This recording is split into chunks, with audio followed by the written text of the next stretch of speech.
Good afternoon, everyone. Welcome to the next Lunch and Learn webinar. Um, this one is proving to be a really popular one. We've had about 80 people register for today's session, which isn't really surprising given the topic. I think there is a huge amount of interest given the natural gas supply situation about what the alternatives are. When you're talking about a supply and demand balance, you've got the two sides. If there's a natural gas supply problem and not an LPG supply problem, the obvious question is, what can we do? Can we use that LPG in the natural gas situation? So today we have a webinar addressing exactly that topic. And our two presenters are just the people I wanted to get to talk about it. Two presenters, Albert de Geest was until late last year the CEO of Liquid Gas in New Zealand. And he has more than 25 years of experience in a whole bunch of senior roles across the energy sector in New Zealand and Australia, which includes energy trading and distribution and a whole bunch of other things. He was on the LPG Association board, including as president for a while, and on the Gas NZ board.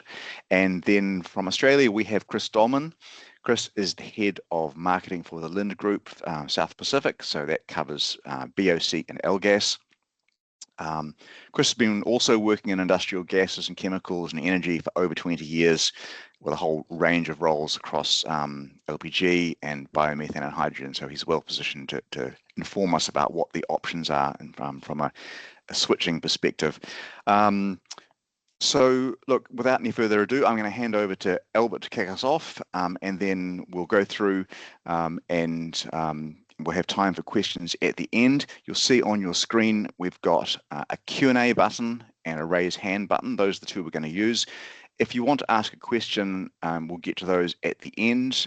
You please use the Q&A and write it in there. And if you want to be on screen and speak and ask a question, raise your hand, and we'll respond to the questions that way. So two ways to go through. So Albert, over to you. Thanks, Jeffrey. Today, we're going to cover four basic areas. One is the challenges facing natural gas, which will be familiar to just who's present. And then the LPG supply chain as a reliable source of energy. And then I'll hand over to Chris, who will talk about LPG as an alternative to natural gas and the process for making that change. Can we get the next slide? Great. So it's nice. I mean, everybody knows natural gas supply is declining, and it's also at risk as key fields approach the end of their lives. And many businesses have felt those effects. Gas contracts are not being renewed, or they're being renewed at much higher prices, or they're being renewed at higher prices and subject to capacity limits and shortage pricing, which is an issue for those who rely on a reliable supply of energy. LNG imports are being explored, but they're likely to be at a higher price and maybe some time off, given consenting challenges that faces.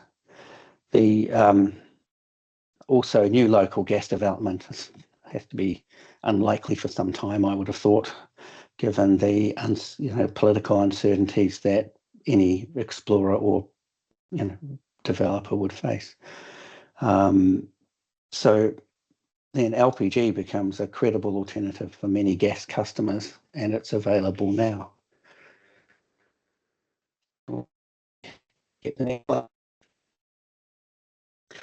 So LPG supply chains can supply or do supply a secure fuel from its existing infrastructure.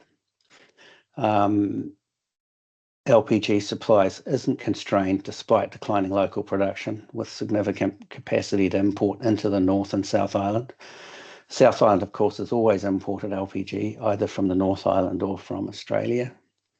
With some investment, mostly, well, in fact, almost all entirely in the North Island, that can be increased total and potentially 100% more than that. Just to give it some idea of the scale, New Zealand households and businesses use about 200,000 tonnes of LPG, which is around 10 PJs of energy. And that's the same size as the domestic and small commercial gas market.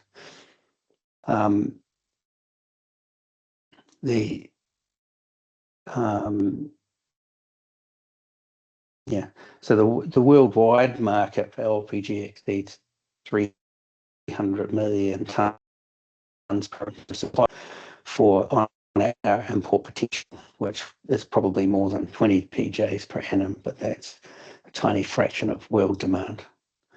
So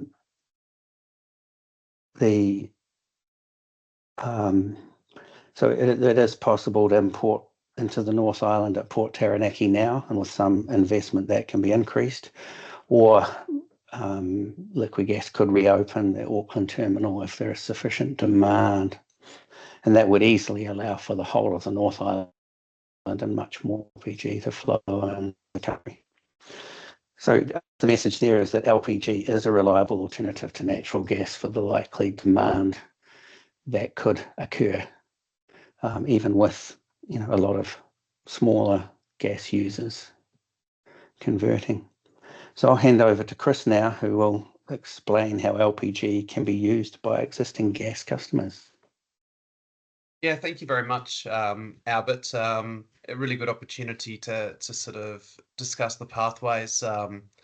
Unfortunately, this is a very similar challenge across Australia, New Zealand, and lots of other countries at the moment, where obviously natural gas has become a real challenge in terms of pricing and exports and exposed to wider pieces. So we've started doing quite a little bit of work on this across the region, and today I'm going to take you through some of the different pathways to to transition to LPG, whether in full or to help you sort of manage the peakiness and peak shave around pricing.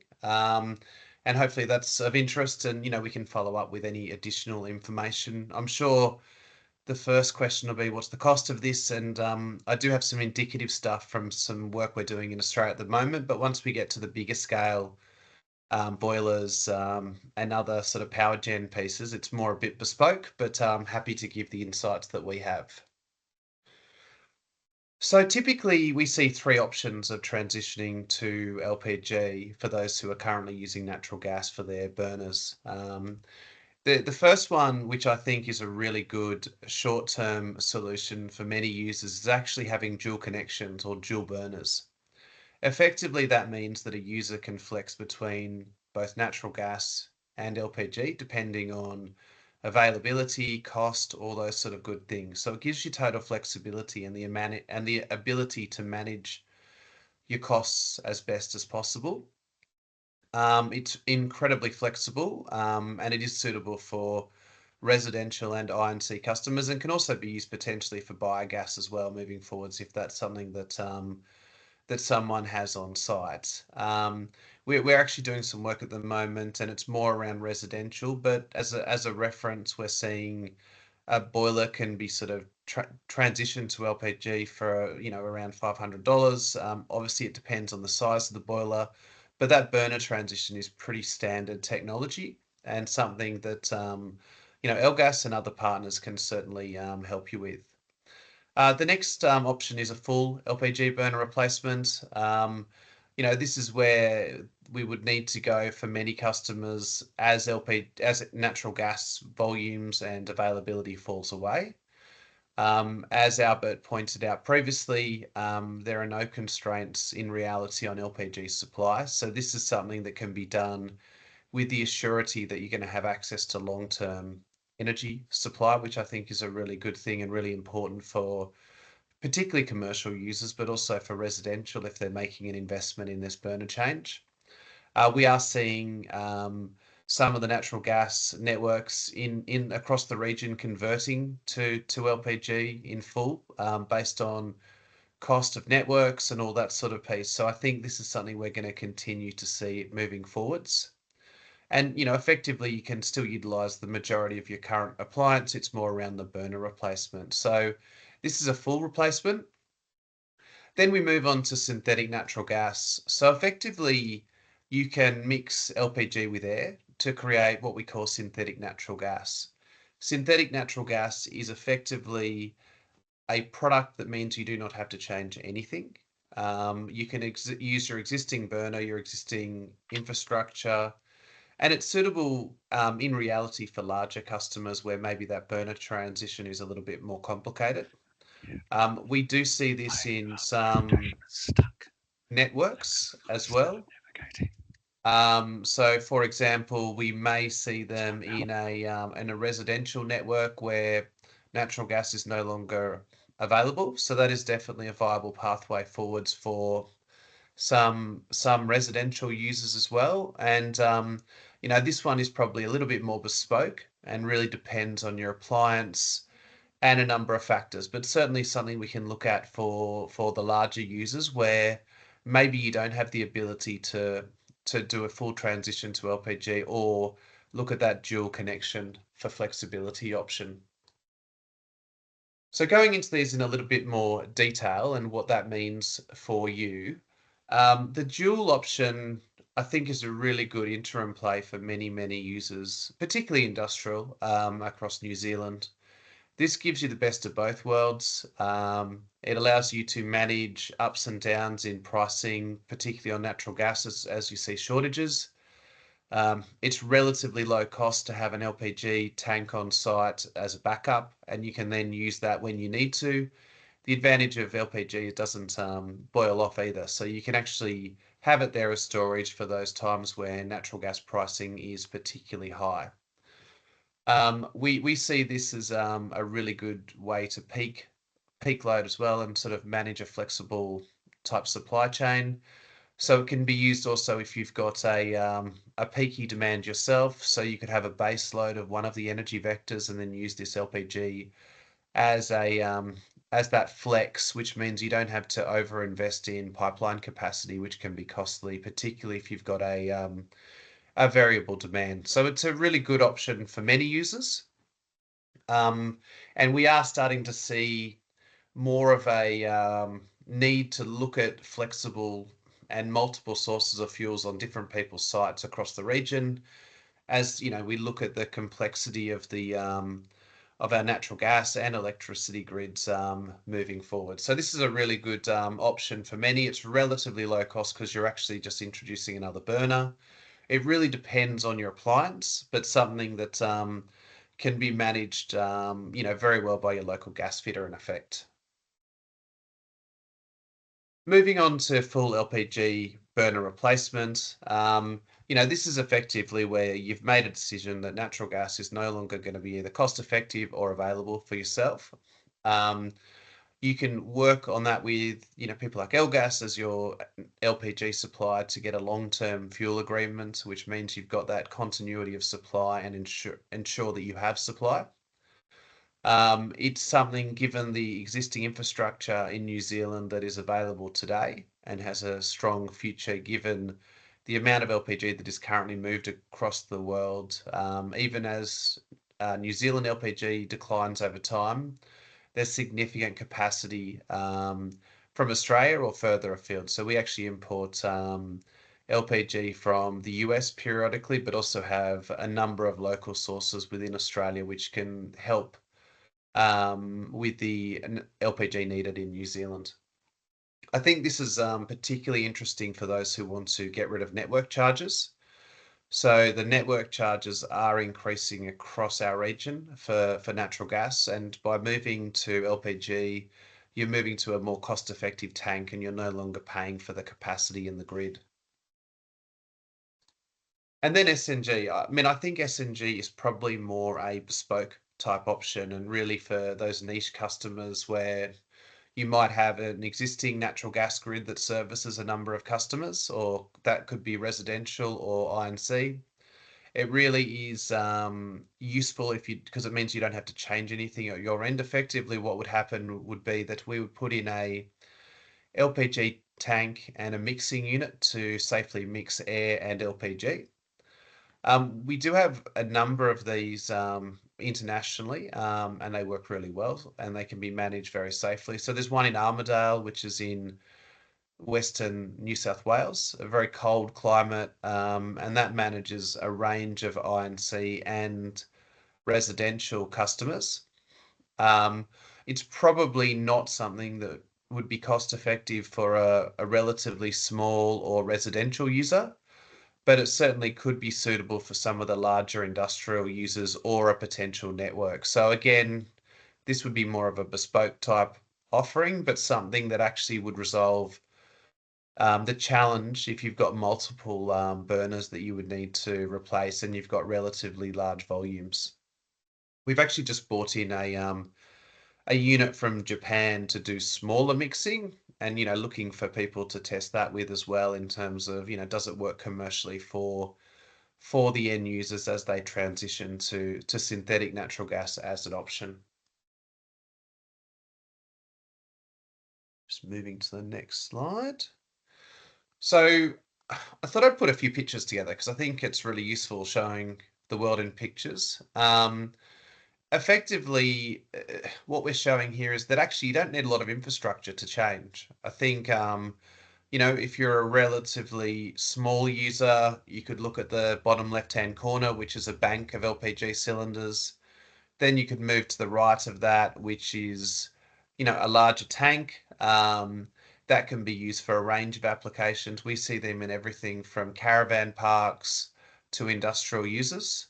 And then if you look at the picture above, that's the South Island reticulated network. So there are actually a number of LPG networks already in New Zealand. These are traditionally used for residential customers, but can also be used for an industrial precinct. And you could also look at them with the lens of converting them to SNG rather than LPG. So if you look at the different optionality there, the good news is that we're talking about things that exist today and are tried and tested. So that's everything from the supply chain that Albert talked to the actual infrastructure you would need, which is relatively simple to make this conversion. We know that gas fitters are out there who can make these changes. So we're basically talking about changes that are A, realistic, B, viable, and C, will help people in terms of either managing peak loads or transitioning away from natural gas as they struggle to get those longer term contracts, which are particularly critical for any manufacturers or any large scale users as they sort of manage their own cost base moving forwards. So in summary, and I'm sure we'll have some time for some Q&A, we view LPG as a really good, safe and effective solution for those who are particularly challenged getting natural gas at an appropriate price for their business.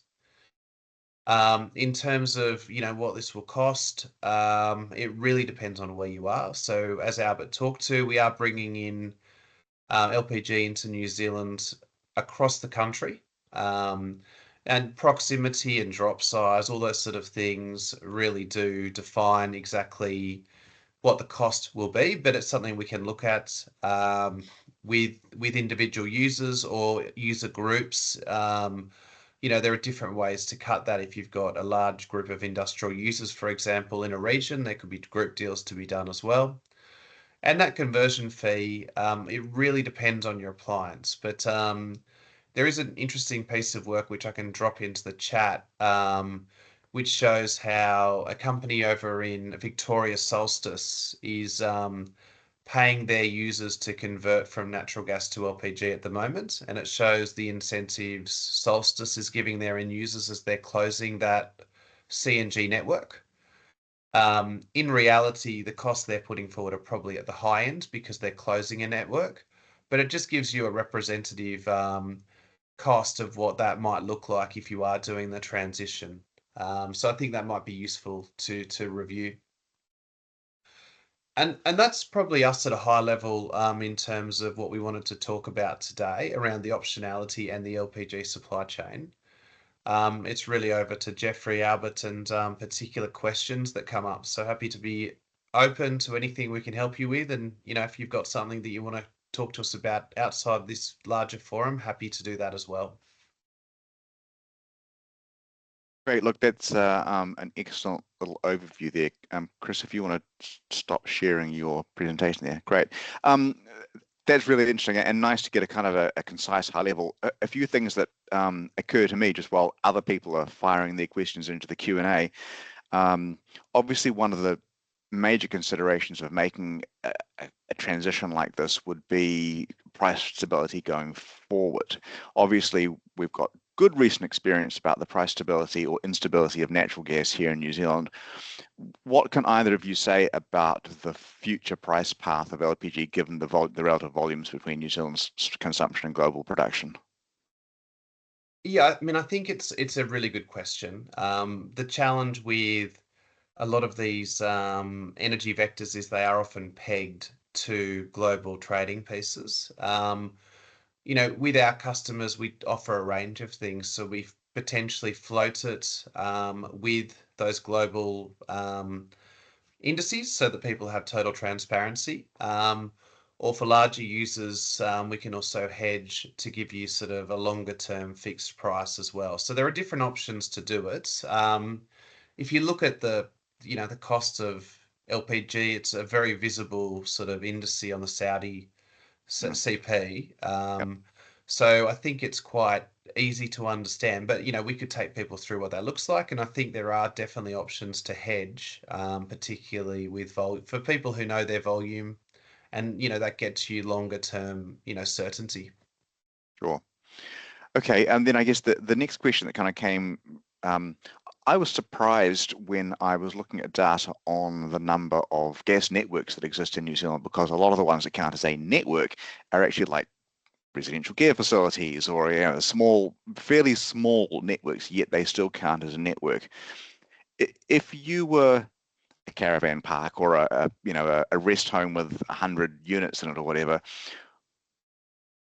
where would you be starting your investigation if you're thinking, hey, I need to move off natural gas onto LPG? I think it's a good question. I think if I'm a greenfields um, sort of care home or sort of little network, I would sort of be looking at LPG or SNG. I think that would make a lot of sense. If I'm an existing user, I'd probably want to understand what the appliances were within that network and how many there were, how many burner changes you would have to do. And that sort of drives you down the pathway of, well, is it more cost effective to look at SNG versus potentially converting it to an LPG network? There are things you need to work through on the pressure and a few other things. If you go to a pure LPG network, you wouldn't be able to use all of the existing infrastructure. So I think I would probably want to understand, you know, how many users, how many burners, and if it's a small number of burners but a large natural gas grid, you'd probably convert them to cylinders, to be honest, or a Right. small bulk piece, depending on. I think it's as people transition from natural gas, I think we're going to have to be more bespoke and look at things individually or collectively, but actually have that flexibility to look at them. Not everyone will have the same because they'll have different demands, etc. Because presumably at some point of scale, if you're trying to switch a network over to synthetic natural gas, you come across major hazard facility constraints on the size of tank. And I mean, what kind of size would that be? That is a question I'm going to have to take on further notice, to be honest. I'll be Albert may know the transparent. answer. Yeah, I think my understanding is that it would have to be quite significant to get to that point. So I think it would also depend on the local sensitive population. So if it's next to a childcare centre, all those sort of things. So, you know, MHF is not necessarily always defined by the volume. It could be around the sort of people around it. Sure. For New Zealand, Tier 1 MHF starts at 50 tonnes, which is why we see so many 49-tonne facilities. 40.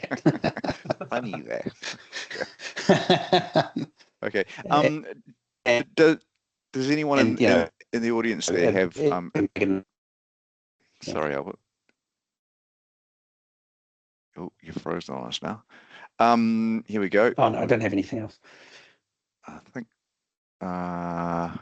question coming through here. How safe is LPG compared to natural gas if you compare the density? Density of LPG is higher and natural gas density is lower. In the event of a leakage, LPG has more threat over natural gas and causes more damage? That's a curious question. What do you think on that? It's an interesting question. I mean, there's two things, yeah. If you look at both natural gas and LPG, the safety systems and everything that's put in place has managed them safely for a very long time.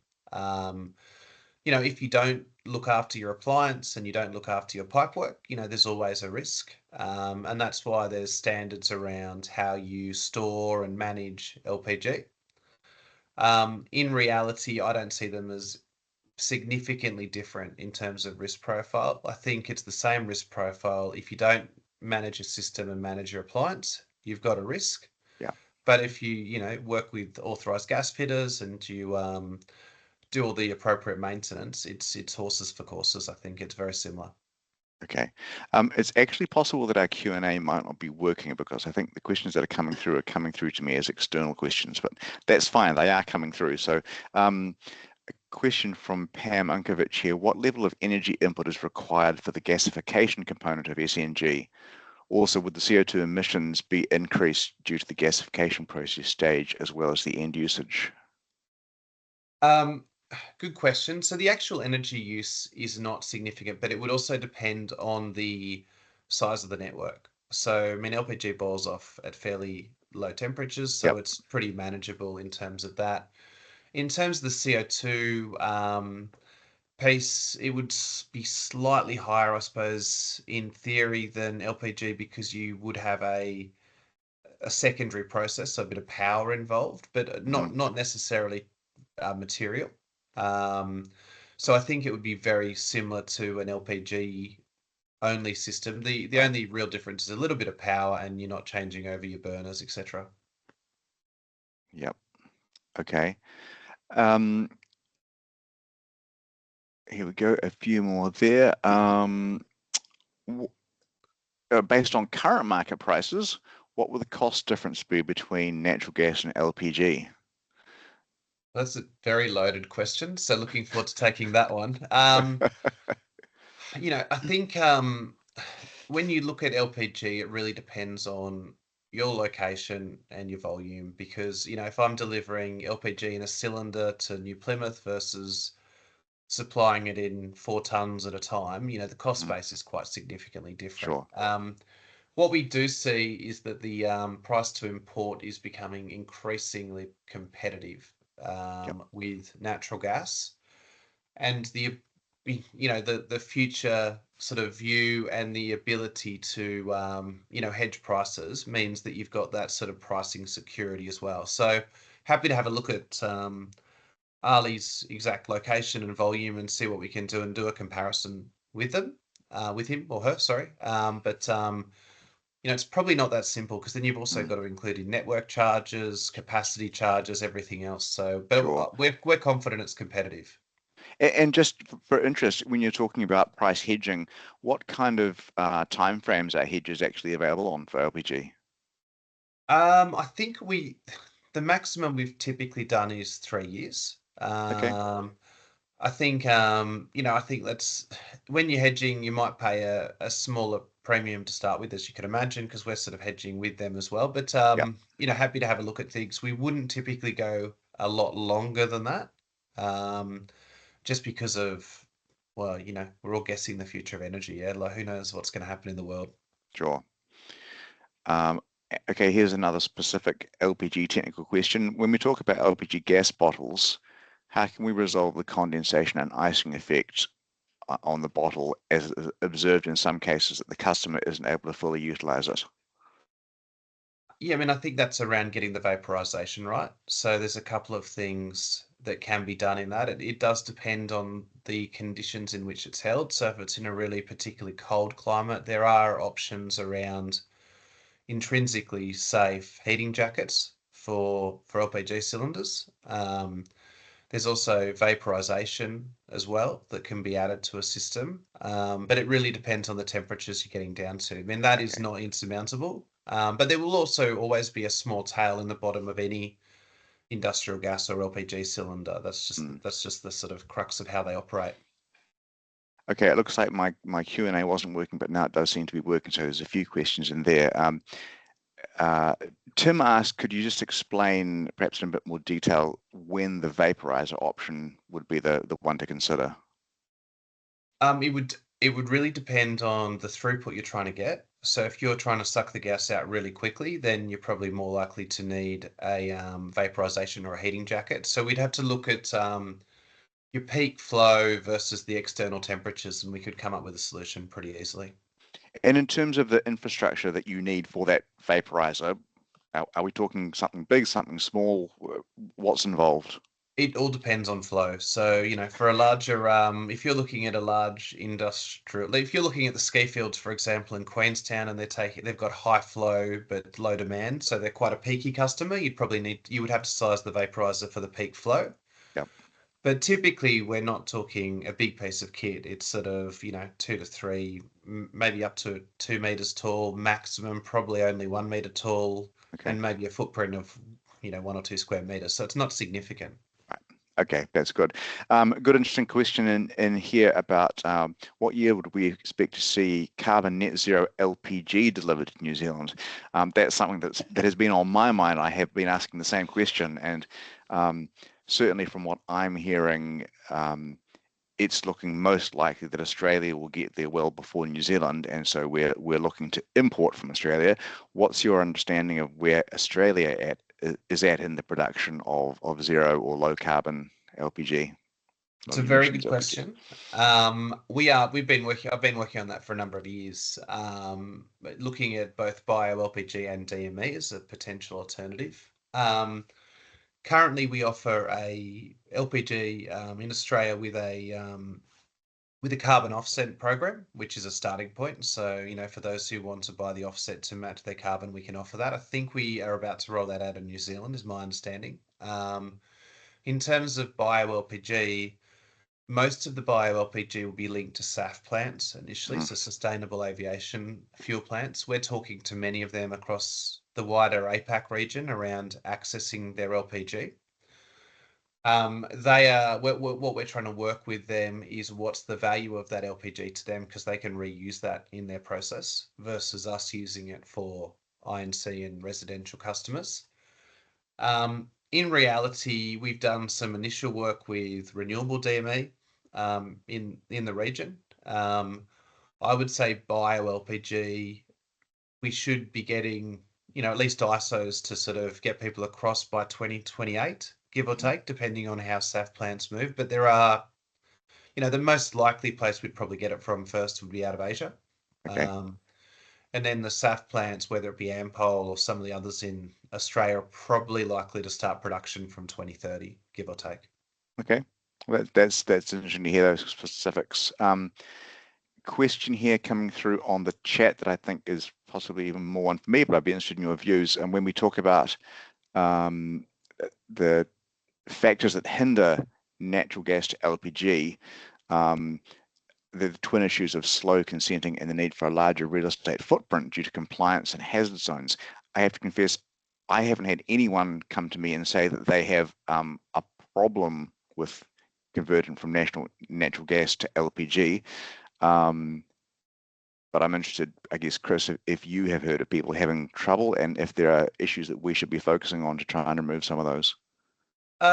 We haven't heard it as a very common piece. I think it really depends on who are your neighbours, are they sensitive populations, and what sort of volume are you looking to put on your site. So if you're trying to get a 49-ton LPG vessel next to a childcare centre, I could imagine that would be particularly slow.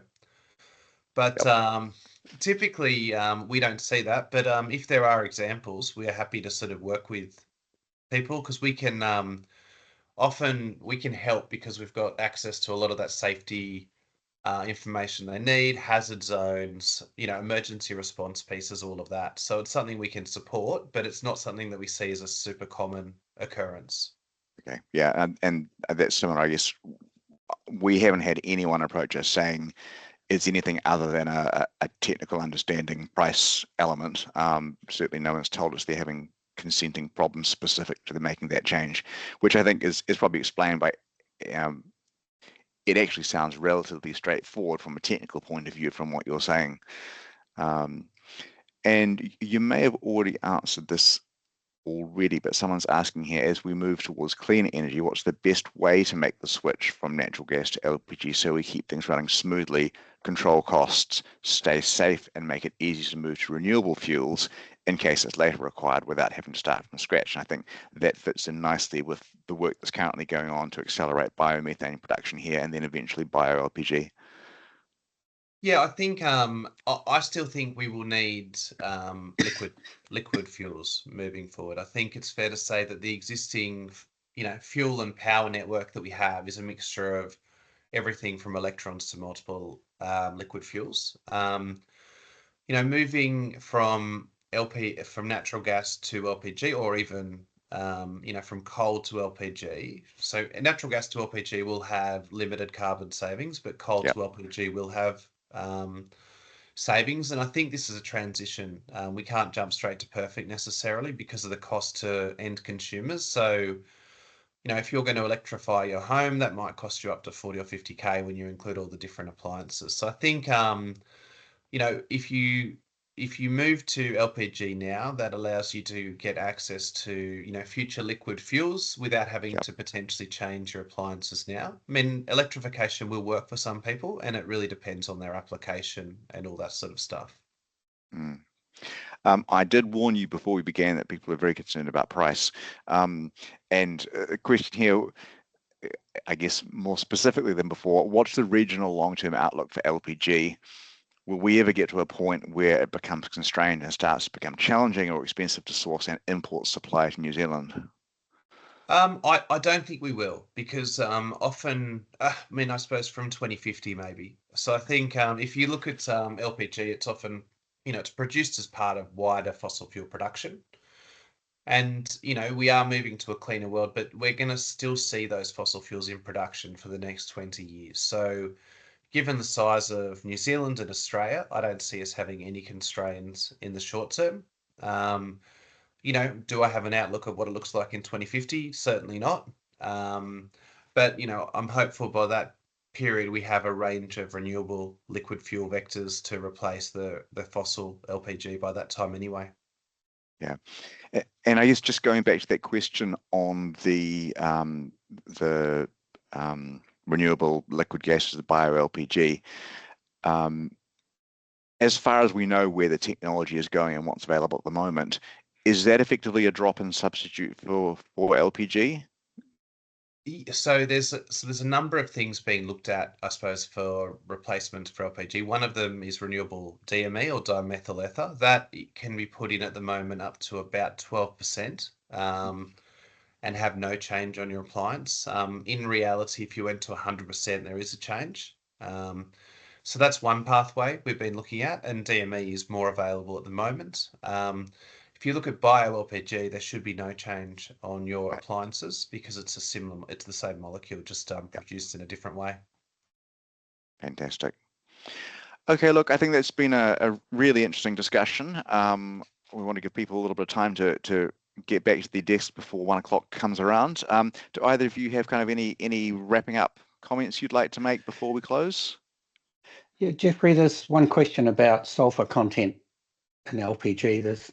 That's never been an issue in New Zealand, and imports are the international propane standard. So that's export propane, and that's any content of sulfur is so tiny it's just negligible. Apart from that, most of the LPG networks in New Zealand are plastic rather than carbon steel. I think to Albert's, yeah. to Albert's point, material compatibility is important for all fuels. Yeah. And we'd have to make sure it was fit for purpose. But I've never heard of sulfur issues being a problem for conversions in this space, because you've got sulfur in natural gas anyway. Yeah. In terms of the long-term output, the last I read was that the international output of LPG was increasing as a byproduct of LNG production. And that's likely to continue for a while. And, LPG is going to go Zealand every process for producing SAF throws off LPG, some of them quite a lot of LPG. Right. And that's the most likely source, as Chris was saying, in Australia. But that's going to be a little way off. Great. Look, that's been a really good discussion. Thank you both for presenting really interesting information and answering all those questions. If anyone who's been watching has any further questions they want to fire through, send them through to us here at Gas NZ. That's great. We'll send them through to Chris or Albert, and they can get back in touch. And there are some contacts there that Chris had in his presentation there before. So we'll make those slides available. And what we'll do is we'll send a link to this recording around to you all as well, so that if you want to share it with any of your customers or anyone else in your organizations, you can do so. So thanks very much for attending. Enjoy the rest of your week. Thank you very much. Thanks all.